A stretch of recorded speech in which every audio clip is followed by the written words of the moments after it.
Hello बच्चों, हमें यहाँ पे एक क्वेश्चन दिया गया है। चलो इस क्वेश्चन को हम एक बार पढ़ लेते हैं। So the question says a 50 megahertz sky wave takes 4.04 millisecond to reach a receiver via retransmission from satellite 600 kilometre above earth surface. तो यहाँ पे जो अर्थ से रीट्रांसमीटर सैटेलाइट एक लगा है 600 किलोमीटर एबव या फिर ऊपर। तो यहाँ पे अगर स्काई वेव हम भेजते हैं 50 मेगाहर्ज का और वो 4.04 मिली सेकेंड लेता है रिसीवर तक पहुंचने के लिए, इससे रीट्रांसमीटर से रिफ्लेक्ट होके। तो यहाँ पे क्या करना है, assuming retransmission time by satellite negligible.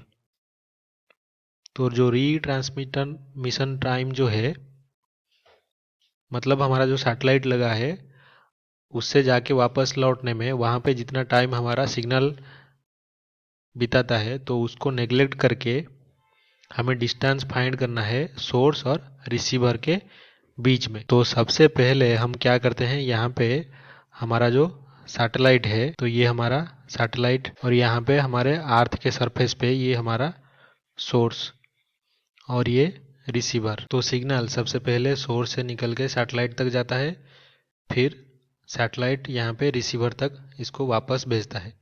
तो यहाँ पे जितना हाइट पे है हमारा सैटेलाइट सोर्स के, उस हाइट को हम ले लेते हैं HS। और यहाँ पे जो डायरेक्ट डिस्टेंस है सैटेलाइट और सोर्स के बीच में, इसको ले लेते हैं X। और रिसीवर के बीच में भी वही X डिस्टेंस रहेगा। और हमें यहाँ पे गिवन क्या है, गिवन जो हाइट है सोर्स का सैटेलाइट से, कितना हाइट पर, HS is equals to 600 kilometre. और यहाँ पे मान लीजिए सोर्स से हमारा जो सिग्नल सैटेलाइट तक पहुंचा, फिर उससे वापस आया रिसीवर तक, तो कितना टाइम हमें लगा, टाइम हमारा T is equals to 4.04 millisecond का टाइम यहाँ पे स्पेंड हुआ। तो अगर मान लीजिए ये सोर्स से जो रिसीवर है उसके बीच में जो डिस्टेंस है उसको 2D ले लेते हैं, तो ये इसका हाफ जो डिस्टेंस होगा ये D होगा। तो इस राइट एंगल ट्राइंगल में सोर्स सैटेलाइट और HS इसके बीच में अगर हम देखें, तो जो हमारा x स्क्वायर होगा वो इक्वल्स टू कितना होगा, HS square plus D square होगा इस ट्राइंगल से। तो यहाँ पे हम ये लिख सकते हैं कि हमारा जो D है वो root over of x square minus HS square होगा। तो अभी अगर हमें ये D मिल गया तो इसका 2 टाइम्स अगर हम कर देंगे तो सोर्स और रिसीवर के बीच में जो डिस्टेंस है वो हम फाइंड आउट कर सकते हैं। तो इससे D फाइंड आउट करने से पहले हमें x फाइंड आउट करना है, क्योंकि HS जो हाइट है वो हमें गिवन है, लेकिन x जो है वो हमें फाइंड आउट करना है। तो यहाँ पे अगर जो स्पीड है ऑफ सिग्नल, तो सिग्नल का जो स्पीड है वो अगर equals to distance divided by time है, टाइम, तो यहाँ पे डिस्टेंस हमारा कितना है, ये x और x सोर्स से रिसीवर तक ट्रैवलिंग डिस्टेंस, तो ये 2x डिवाइडेड बाय टाइम हमारा जितना लग रहा है स्मॉल t। तो हमें t गिवन है और स्पीड ऑफ सिग्नल लाइट का स्पीड हमें पता है c। तो हम ये लिख सकते हैं कि जो x हमारा होगा c into time t divided by 2। तो c का वैल्यू पुट कर देते हैं 3 इंटू 10⁸ इंटू टाइम हमारा 4.04 इंटू 10⁻, ये मिली सेकेंड में है तो 10⁻⁻3।